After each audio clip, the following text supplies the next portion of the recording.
Welcome to our weekly New Gambia platform, New Gambia Media Talk Show. Today is November 26, 2023. And today we're going to be talking about the Gambian government's plan to increase taxes. As we have heard from the president, from the Meet the People store, he showed and he spoke to people at length about Gambian government's plan to increase taxes in different sectors like healthcare, government services, foreign affairs, and so forth. The aim for this is to mitigate some of the financial hurdles that they experience. And some people are saying that this is not a good idea. And of course, some people are also supporting the president's point of view. So I have my co-host, Sam Ceesay. Sam, welcome to the show. And Famara and Sainey will join us later. So we're gonna start on this discussion. Sam, what do you think about these new plans the president and his government has that has to do with increasing taxes on some of the services and goods and then some of the sectors in the government? Yeah. Yep. Thank you, Mrs. Sawaneh. Definitely. I really don't have any problem increasing taxes. Every country increases taxes. We know that. Increasing taxes is one way to generate revenue for any country. So when you hike taxes, you increase them. It's good for the country, good for the economy because they will be any country that increase taxes will be able to generate more revenue to be able to cover the expenses. So more money, but for us in Gambia, I think more money is more problems. So I think the question here to me is not about increasing taxes. The question is this the right time to increase taxes? And why do we increase taxes? These are questions. And my part that I am more concerned with is I'm not concerned with increasing taxes. Like I said, any government, any country can increase taxes. But I want to take a step back. Why are we increasing taxes? It's a good question. What is the root cause of our country or any country to get up and increase taxes? I'm not a tax expert, and I'm not an economist either. So, but I know one thing for sure is in our country, there is too much bleeding in there. When I say too much bleeding, I mean what we currently have and the revenue that we generate in our country, we can't live within it. We cannot even control it. Not about living within it, but we can't even control what we have. If we are generating, I'm just gonna say a ballpark. If we're generating even say $10 billion in revenue in a year in Gambia, we're not getting that whole 10 billion. We're generating it, but part of it is going into some people's pockets.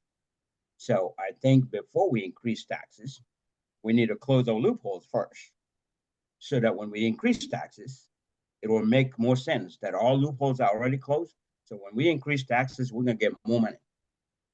But I guarantee you, without closing the loopholes first, and you increase taxes, those individuals in the government that are using our taxpayers' money to enrich themselves in there will continue to do that because they're going to see that, okay, well, if they used to be able to get a million stolen in a year, tax hikes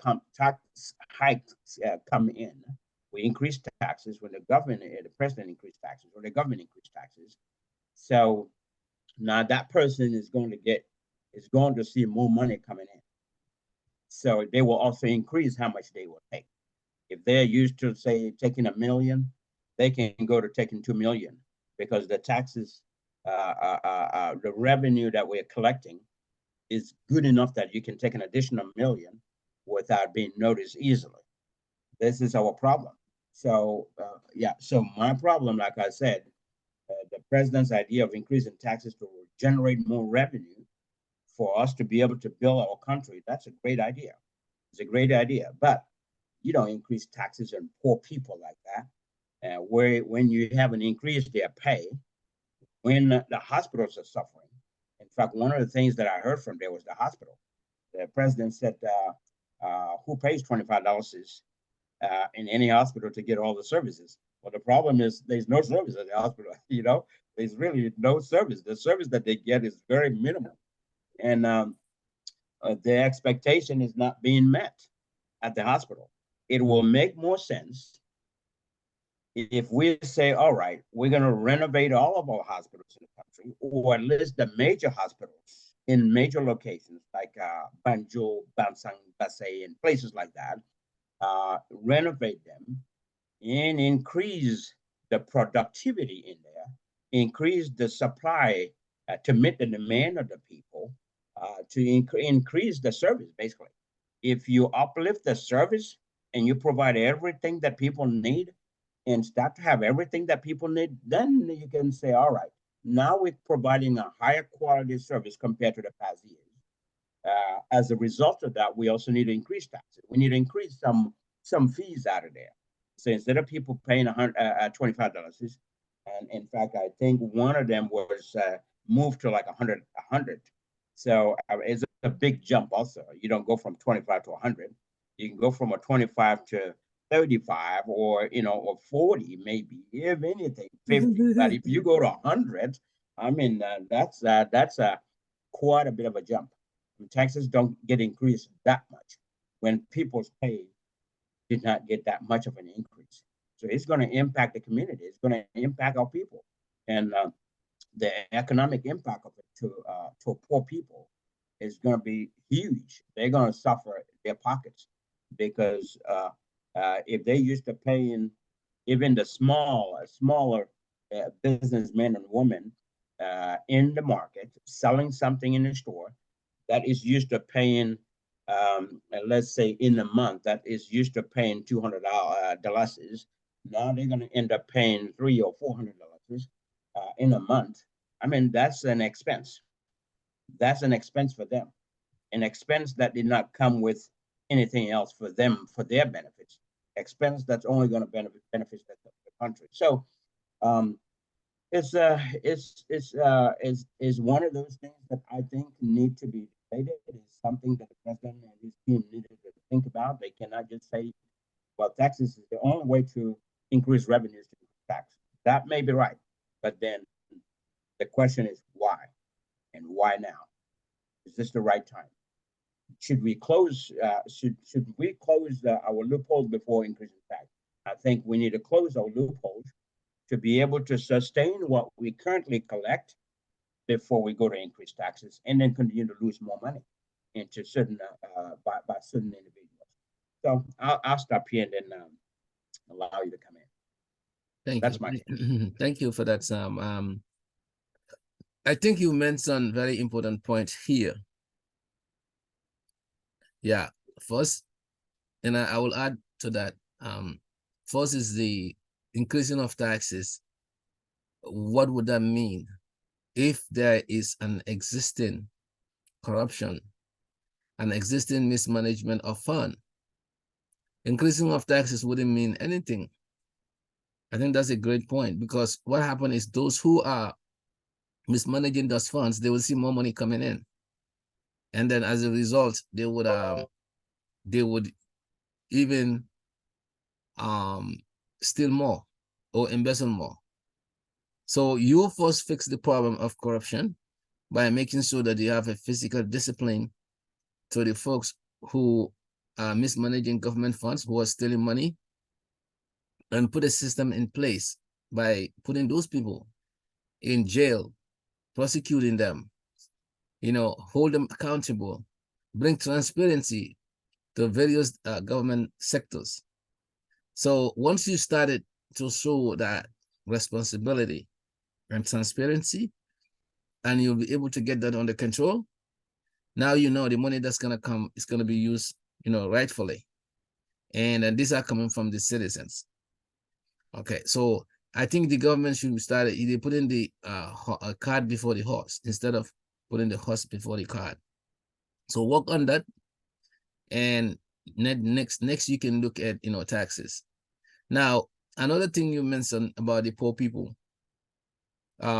If you're gonna increase taxes, you gotta be strategic about it. You cannot just get up and increase taxes on everyone. A mango seller, a person on the street selling maraba, or a person in the you cannot, if you want to do it that way, you're gonna make those people really not able to even provide for their family, because the little money that they're getting, if you want to tax that to the point that most of their money going to be going towards taxes, then those people will end up not really having a purpose of even doing anything.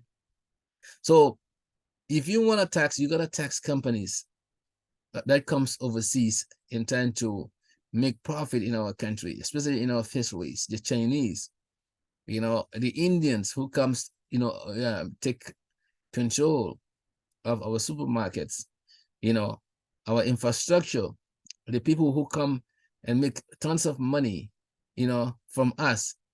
Those are the people to tax, because guess what happened? Their fees are above the margin, and they're maximizing their profit. So they need to be taxed more so that the country benefits from that.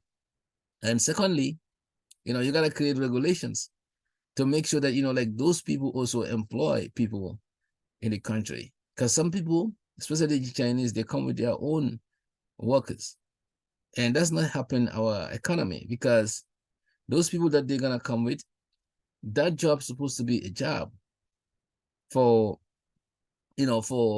for our people. Now we're taking those jobs away from our people. That's why we have a lot of unemployment problem in the Gambia. So I think regulations should be in place to make sure that these people, there are incentives that they give to the Gambian people by employing them and training them and create job opportunities instead of bringing people overseas. So as far as like the amount of money that is is going to be taxed, like the president was mentioning, putting instead of $25 charging in the hospital, that's too small. So it's going to be more than 100% increase. Instead of 25 is going to be going to $100. You need to understand that your citizens, they are even struggle to make ends meet. Everything in the Gambia is expensive. You cannot just go and say because $25 is too small, the ideal number to be charged visiting hospitals should be $100. Look at what is the earning power of your citizens. What are the jobs you're creating for them? Are they even having jobs? That's what the government need to ask themselves. You are in the state house, with your folks, and you guys earning power is 10 times or 1,000 times than average Gambians earning power. You're not gonna feel the pain. Your children are not gonna feel the pain. So this is what you have to understand. And beside the earning power, you are having access to free services and free transportation, free food. So how can you know the pain of a regular citizen?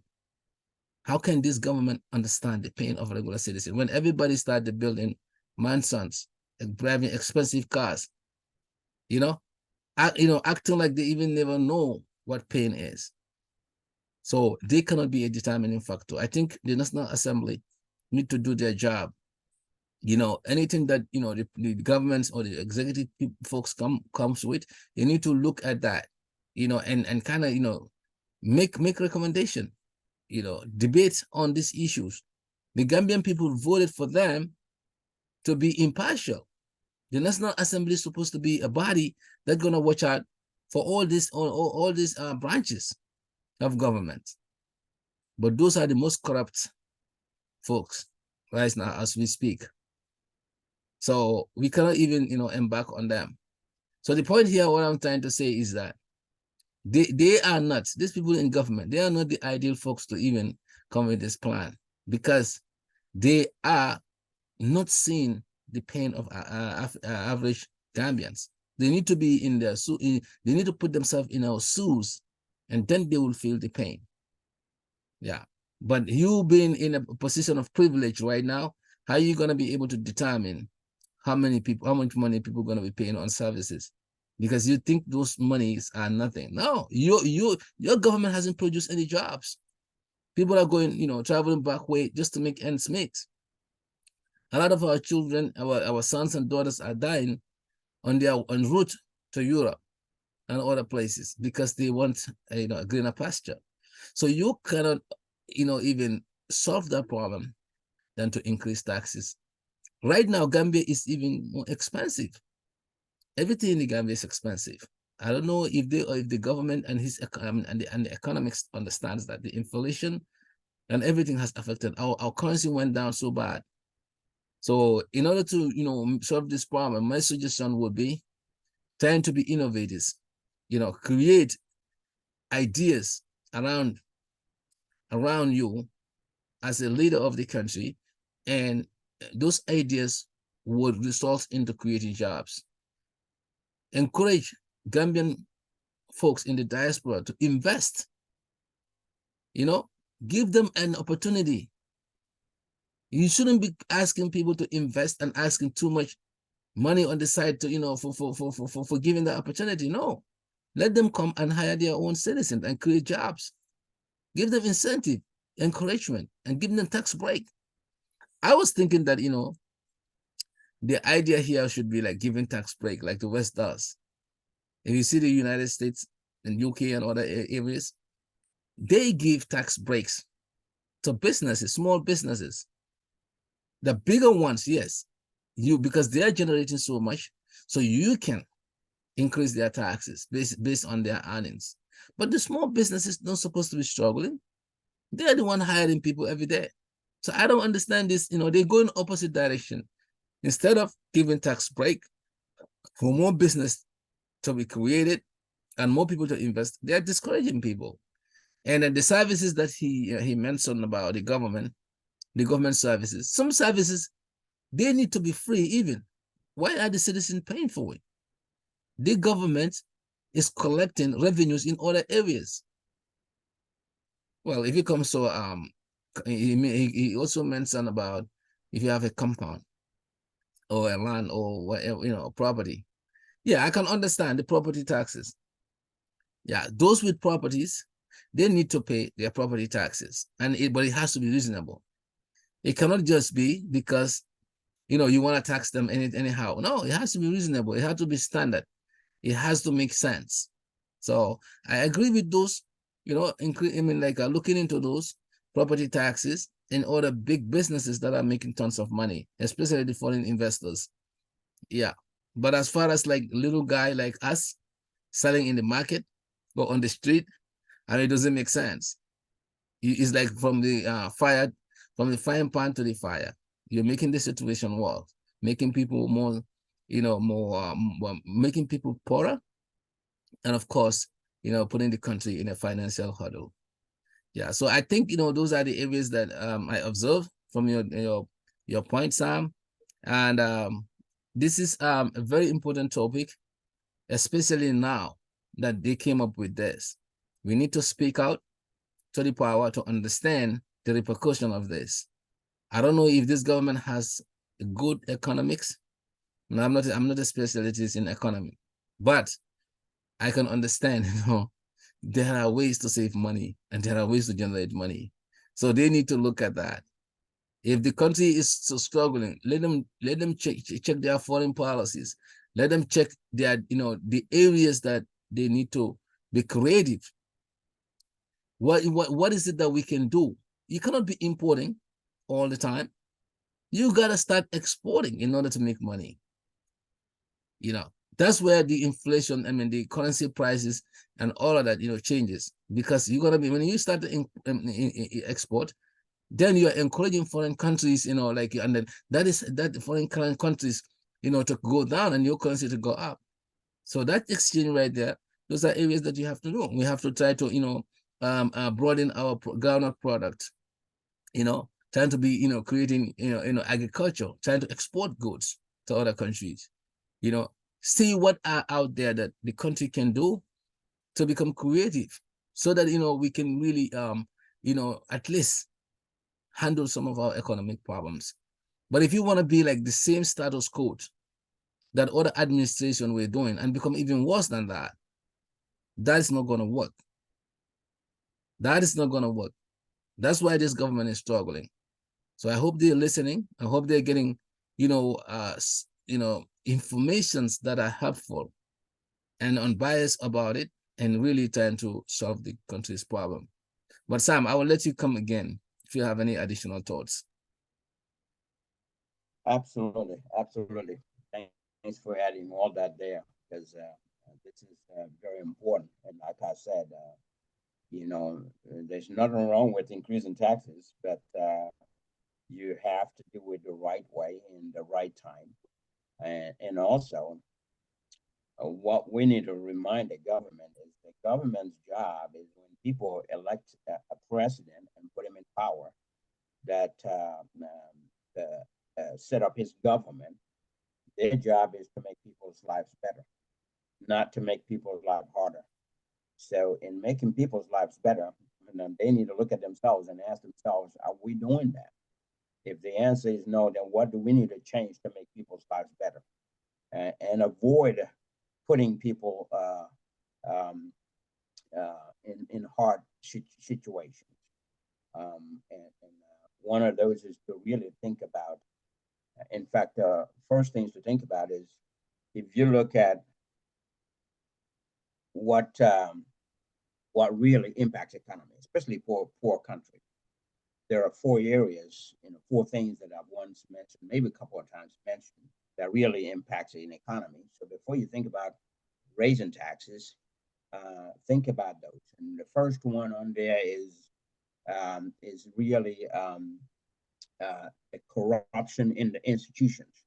We need to tackle the corruption in the institutions and eliminate corruption in all government institutions. Once you do that, then you're going to be getting all this lost revenue that you've not been having. So that's one. So ending corruption in this institution is one.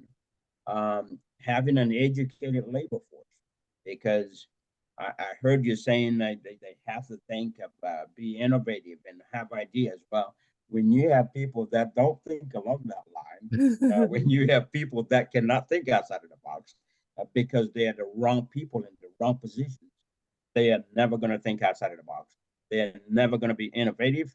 They're never going to be creative, because they don't know how.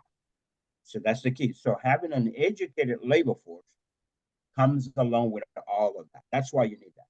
Educated labor force. Number one, stop corruption in the institution.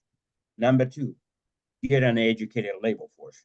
Don't bring in people that don't know left and right, people that can't even do their own simple math, people that don't look at consequences before they, people that cannot analyze even data to be able to get actionable items out of that data. Okay, so educated labor force is very important in any economy. The third item is the third one is a high grade infrastructure. In other words, I can just say a good infrastructure. When I say a good infrastructure, means not only building roads, the power supply, electricity and water supply. Can you imagine if Gambia can expand and get good electricity and water supply all over the country? Can you imagine how much revenue now it can collect for us? That's huge. Can you imagine if Gambia government can utilize Gamtel Gamshell and take over our use that infrastructure, because that's an infrastructure. Use that infrastructure, which is telecommunication. Use that infrastructure and stand tall and save Gambia from all of this high cost of internet service, telephone service, and all that. If Gambia government can utilize Gamtel by having the right people in those right positions, that will think outside the box, that will be creative, and think about innovation, that look around the globe and see what is happening in the world and try to bring similar, if not the same, to Gambia and make our telecommunication system one of the best. If we do that, can you imagine that you and I will go to Gambia, instead of going to Africell, we're going to Gamtel. We're going to Gamcell to get Gamcell cell phone, right? Can you imagine how many businesses in Gambia that will use Africell or QCells or any other cell company's internet? We are all going to go to use Gamcell's internet because it'll be the best, it'll be the fastest, it'll be more affordable to people and the most reasonable. So if we can utilize just those two, in fact, without even going any further, if we can utilize NOAC to get electricity and water across the country, if we can utilize Gamtel to get telephone service across the country and internet service across the country, from Khartoum all the way to Koina, Gambia government is good alone. We don't need to increase taxes. We can live on that. But before all of that can happen, we've got to stop that corruption in the institution. We've got to stop them and close all those loopholes so that what Gamtel and NOAA can generate alone in our country will be sufficient, right? And the fourth item I would say is security, law and order. If you don't have good security in the country, no law and order, people can be corrupt rampantly. People can be embezzling millions and nobody taken to court. If they take into court, there will not be any fair treatment. They're not being held accountable. And as we all know from audit reports, there has been millions and millions and millions that can equivalent to billions now that have been lost in our country. And up to now, I have not seen any institution where the top people have been suspended, investigations gone through, people get arrested, prosecuted, and of course, get restitution, get all of the funds that they stole recaptured by selling their assets and recover all of that money and bring it back to the country. If we can do all of this, we don't need to increase taxes on people, because increasing taxes, so these are four things that are very, very important for any economy in the world. You have to stop corruption in the institutions. You have to have an educated labor force. You have to have a good infrastructure. You know, when people say infrastructure in Gambia, a lot of people think about roads. Roads are not the only thing in the infrastructure. Roads are one of many that contribute to infrastructure. Electricity, water supply, telecommunication, roads, schools, hospitals, all of these are part of our infrastructure. Have a good infrastructure in place. I can guarantee you, if there's no corruption in the institution and we can recover and capture every tax dollar or dollar that was collected from all the businesses and individuals, Gambia can sustain its own economy without going any further. But right now, as the president proposed, there will be tax increase, and basically it's a proposal, it's not going into effect yet. That today is going to be a tax increase on lands, tax increase on the foreign ministry, also on the tourism industry, and hospital fees will be affected, and individuals. So, you know, before we go to not punishing, before we go after these people or after these institutions and increase taxes, which will be a burden on people, how about stop the corruption, stop bleeding? We are bleeding. Gambia is bleeding. You go to Port Authority, you go to Ministry of Tourism, you go to Agriculture. We lost a lot of fertilizer, and that was taken to be sold in Senegal. Where's all that money? We need to stop this corruption. Where are Jammeh's assets that were sold? Where's all that funds from? I mean, you can go on and on and on and on. You can't finish talking about it. Right. But that's all the money that we lost. All the money that we lost. What are we getting from the sand mining? Where's all that money going? Where is the money that they're collecting from the airport security tax? Since that's been implemented up to now, that's millions and millions. Where's the money? Where is it going?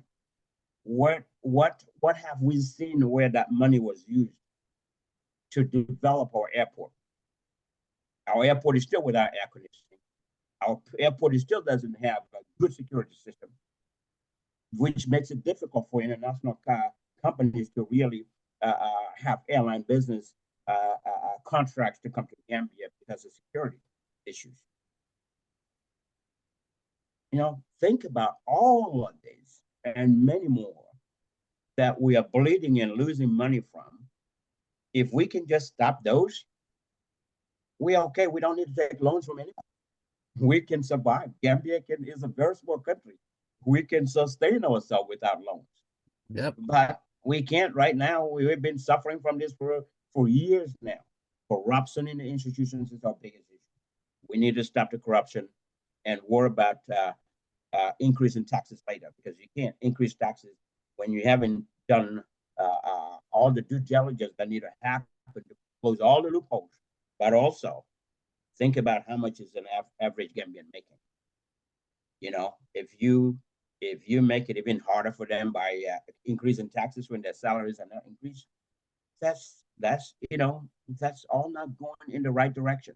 I know one initiative that President was cutting down expenses by putting a travel ban in place, which I recommended, of course. But Travel Sam, ban in place to do that.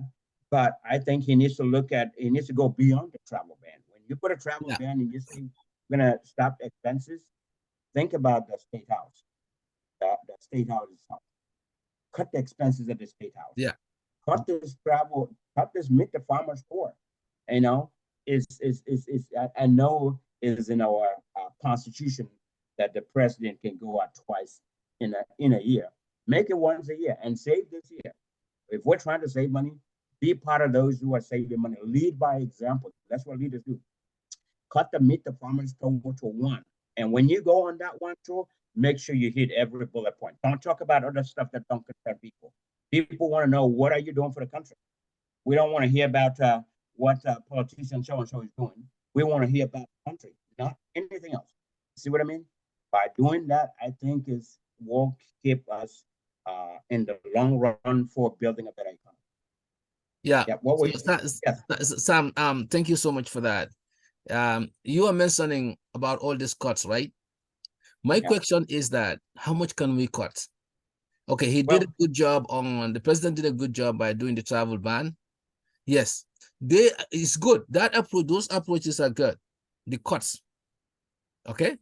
But now if you are cutting and you are not creating, you're still not going to make a headway. The problem that this government lacks is innovation. Innovation. I mean, what has they created that is generating money right now?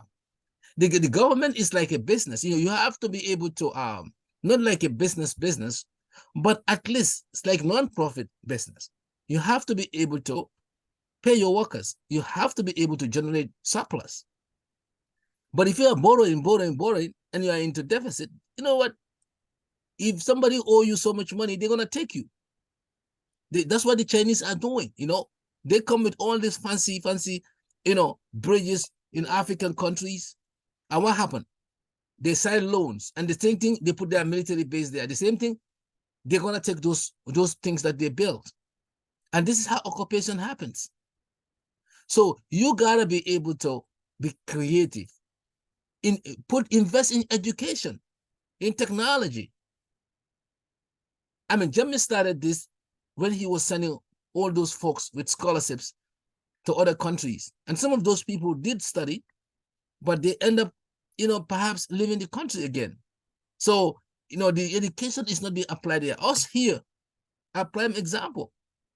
There is no incentive, you and I, to go to Gambia and work. Do you have to blame us? Yeah, somebody will watching us can say, they're talking, why can't they come? They have the potential. What they're doing in the West, why can't they be there? Yes, why can't they be there? Because you know why?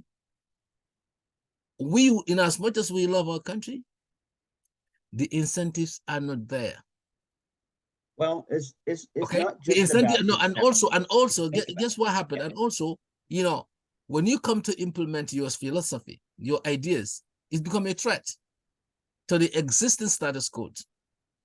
This is why most people in diaspora cannot be fitted in the government. I have many friends who went there. They're trying to make headways, change in immigration in other departments. Guess what happened? They are toasted out. In Drammeh era, in Barrow's era, that's happening a lot. So the problem is we don't have anything innovative way, to keep resources, to keep knowledge, to use our human capacity. We have a lot of human resources. Gambian population has the youngest, youngest population. I think it's about 60%. What is the use of them? Go through the back way, getting killed, begging in the street, stealing, being in the beach side? No, because you know why? We are not even being creative to incentive give them incentive to do agriculture. There's no incentive there. Look at what happened with the government selling the groundnuts. What the amount they given to the farmers. The farmers say that they cannot take governments, they will not sell their groundnuts to the government or the Gambian government because they're gonna make less money. They rather sell it to other foreigners who comes to the country. And at the end of the day, what will that do? We don't have control over anything. This government don't have. So you gotta sit down. You have to go back to the drawing board and look. What is it that we are doing wrong? Why is it that Barrow is in power for how many years? Over 7 years now. Am I correct? 6 or 7 years. About that. And still, you're complaining about not making a headway? Before you go and take elephant projects, start from the basics. What can we do from the grassroots level to elevate, to start creating something and started minimizing import? When I was young in Baribu, we never bought a bag of rice. I don't even know what the bag of rice looked like. You know what I know? Every time we go to the farm and cut so much. Cut rice fields, yeah. Rice fields? Yeah. And it stay for the 1 year or more. We don't know what is bag of rice. Yeah, that's what we used to do too. Yeah. So what happened? Those fields are still there. The rain is still coming. And even, there's a lot of things that could be in Jahal Pacha. Yeah. You run irrigation. Invest. Yeah. Run irrigation in Kiang from all the way from Georgetown. When I was in Georgetown in the 1980s, there are rice 360 days, right? Cultivation because of the fresh water. We see prisoners cultivating rice. Farmers. This one is finished, the next one comes. They don't depend on seasons. What's the deal? All this opportunity. We haven't, all these opportunities were there. It's not like the soil is retarded or deteriorated or Gambia changed. No. The problem is we are not looking at within. We are looking far. We want to be westernized. We want to be going with things that are wasteful and not using what we have. So if you create a system that could create irrigation and run pipes into the neighboring areas in those where the fresh waters are and encourage people to farm, right? Gambian people will be able to, at least cut down rice import. And that will help a lot because we are rice eaters. We love rice, correct? So these are the things that we need to, vegetables, the same thing. How many gardens? Instead of, allocating all this land to people for no reason, this land should be reserved to make sure that they are used for gardening and other vegetation and other parks. But everybody is doing land grabbing. I have 3, 4, 5 composition. The government don't have any regulations. You see one person get 10 houses, 10 compounds. For what? You're going to sleep in 10 compounds? So all these things need to be looked at, and there should be a regulation so that the government can know where they're heading. I mean, it's very sad. I'm telling you, if they don't have talent, their first job is to go and seek talent. Don't look at the political alliance of people. Oh, I want Sam because Sam supported me. Listen, if Famara can do the job and he has a way to help us, let's bring in Famara. And let's put Sam where he's capable of. I'm not saying that don't have political surrogates, but you need to focus on the people doing the job and have control. I don't think President Barrow has control over the thing that is at task though. And all these experts are giving you nonsense ideas. Oh, do this, do that, left and right, confusing you as a leader. That's why I always believe that the leader needs to be very, very, all around, very knowledgeable. Because you know why? In all these sectors, all it does is do your research, and nobody can fool you. That everybody come and tell you, Mr. President, oh, this is the thing. You go and listen to that one. That one has an hidden agenda. This one go, oh, Mr. President, I think we should. So you confuse because you are not. You are lazy to do the research yourself. You need to be on top of your game. That's what leaders do. So I think what we need to do is, the government, instead of coming with all these things, they need to sit and say, listen, you have to take criticism. We love our country, we love Africa. That's why we come here every Sunday. It's not like we are disliking anybody. We love the president, we love the government, we love all the political parties. We are part of them. But you have to speak truth to the power in a very respectful way. And that's what we do here, because if we don't do that, we're going to be fooling ourselves. They need to go to the drawing board and look at things right. Yeah, taxes bring revenue. I agree. Even Kenya, they did it.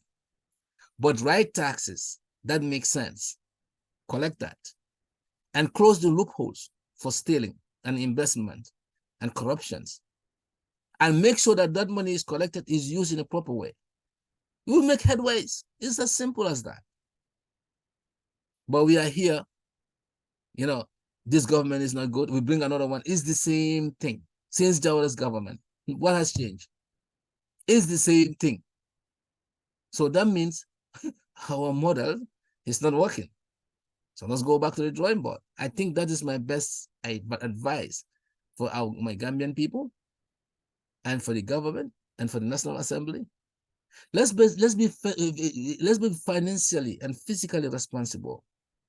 Let's know that, yes, we passed dictatorship. We passed abuse of power. Gambia is better now than before when it comes to human rights. We know all of that. And that credit goes to the Gambian people. And of course, the leader who also makes sure that that's overseen need to get a portion of the credit and his government. But the financial and the physical responsibility and economic situation of the country is crazy. It's unbearable. People are suffering. So that's where we need to tackle. And Sam, you and I and others, trust me, we have a responsibility. Let's speak the truth to the power. Let's enlighten them. Let them just look at us like they are not economics. They are not, what do they know? They're talking. It's not about that. But the little sentence that we say here and it makes sense to you, apply that. The other ones, throw it in the garbage. It's no problem. Because we are not getting paid to come here and do this. So that's the only thing I want to add to that. And I know we are in the on top of the hour. So if you want to, say something else additionally, Famara and Sainey, are not able to actually join us today. But again, they will get this, and then they probably also add their contribution on the comment sections. Yep, absolutely. Thank you. And you know, is I think we don't have the right structure in the government to do all this. Um, like I said earlier, we have the wrong people in the wrong positions that are not helping our country. And then, and that makes it very difficult for a president that's inexperienced. If you have an inexperienced president that has not gone through any of these and have not done anything similar to governance, it's going to be very difficult for that person to come up with their own ideas. And the only thing they're going to have to do is listen to people. And unfortunately, people are not all the same. Some are giving advices that are good for the president, that the president wants to hear, and not advising what he really needs to hear. Some are doing it just to really enriching themselves there, because the more time they spend in the government, the more they will have, without realizing one day, we've seen all the past commissioners from President Jawara. When Jammeh came in, there were commissions. When Jammeh left, Barrow came in, there were commissions, and there can still be commissions. And when Barrow leaves, there's going to be more commissions as well that are going to look at all the financial dealings of any president. So, and his people. So people need to understand that and hold themselves accountable, knowing that after Barrow leaves office, next government can come after them. Knowing that we've lost millions, and we know that audit reports showed millions and millions that have lost, that the country has lost, but no one has been held accountable. People have not been. We cannot just look at Banja from the Ministry of Fisheries, because that one came out with indisputable video evidence. So there's no way out but to prosecute him. What about the rest? And what Banja did, or what he was accused of doing, I don't know what he did, but what he was accused of doing is is uh, is a chicken change compared to the millions that have been lost. So we need to go after the big fish and not leave them alone. So all of these, like I said, corruption in the institutions is what's killing Gambia. Corruption in the institutions. If that cannot stop, we're not going to get ourselves out of what we're in. And if we don't get ourselves out of what we're in, we'll continue to suffer. It's going to continue to be a burden on our next generation, because they're going to have to deal with a lot of debt. A debt, that we took, loans that we took from other countries, in other words. So it's at the end of the day, there's a lot to be done, and unfortunately, like I said, the president still doesn't have the right people. And I know you talk about people in the diaspora. Yes, people in the diaspora. Really, most people are not looking for a job in the country. We are looking to see our country be like where we are today, so we can all come back home and enjoy the rest of our lives. That's all we're looking for. We and also make our lives of our family members out there much easier. That's all we're looking for. But they have to create an environment for them to be able to get people from the diaspora to come there. But most people from diaspora, anyone in a good position in the diaspora, is not going to look for a job in Gambia. Definitely not going to look for a job. No, they can But even we want they can we do it. want to contribute. We Mm. want to contribute, even if it's on voluntary basis, even if it's something that we want to share the experience, like you and I are doing here. We want to really use our experience and the knowledge that we have and share with our country, so that hopefully they'll listen to what we say and try to take that into consideration and do what they can, do more research into what we say, and try to make things better for everyone in the country. And the Jaha Pachar project that you mentioned, I can't avoid talking about that too. Since I made a proposal for that, I think is definitely one way to boost our economy, is one way to bring the cost of living down in the Gambia. If they will do that, definitely is a great advantage. Like you said, in my early ages, I went to the rice field to help my mother plant rice, cultivate rice, bring it home, and stack it all the way up. In my mom's storage, in those Have days, you ever, you guys ever bought a bag of rice? no, never bought a bag of rice. In those Yeah. days, my dad doesn't buy it because women go to rice fields and cultivate rice and bring it, and they stack it up to the roof because the houses did not have any ceiling. So when they stack it, it touches the corrugate, all the way to the top. That's the rice that we ate all year round. Never bought a single bag of rice. So that's what we know. And if we can just go back to that or help, but if government can really put their hands in there and sponsor a job per child project that I propose, I think it will be a great deal for Gambia. It will be a change, a big change in the right direction. So, but at the end of the day, I think we've talked quite a bit, and I think a word to the wise is enough. The president, if he hears all of what we just said here and put them into consideration, we're not criticizing, we're giving constructive criticism. That's what's good. We're not politicizing, we're not using politics into anything.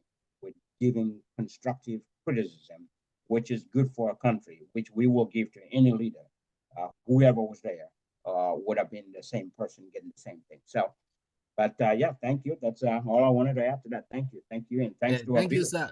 Thank you. Yeah, thanks our viewers, and then they have some comments there. We're gonna reply to. But again, this is close to heart because our people gonna be touched by this tax increase. And then having to for somebody to pay $100 is from $25 is to visit a hospital that doesn't even have medical that doesn't have the required medical supplies. I mean, it's really gonna be another burden. So I think maybe they should also consider increasing taxes on certain things that are for luxury or for that are not like that are not mandatory, that are not like compulsory that you have to get. So that are optional, I would say. Maybe that would make sense. But things that are, that are definitely a need, you cannot stay without it. I think, those either should be free or keep it as it is. So that is to increase hospital visits. I am totally against that. I think, Gambian people don't have any medical insurance. These people don't have anything, any coverage, any kind of coverage. So it's not like in the West. Oh, the government, even in the West, if you don't have coverage, you know what the government does? They give you Medicare, or Medicaid, whereby, you're going to be paying for free and get the medical assistance. So you are talking about increasing the fee for visit from $25 to $100. I mean, that doesn't add up. Instead, those people who don't have the, finances, who don't have the income should be get treated, for free. So this is how other countries do, they do it. And you tax people who are really making the money to supplement that. Yeah. But again, this is a country where I tell you, man, they have a lot of work is needed especially in the government sector. Yeah. But thank you, Sam. Again, our viewers, thank you. And we will catch up next week, definitely. But this was a great discussion. Yeah, thank you. And you have a great evening. Yes, you too. Take care. Yeah. Yeah.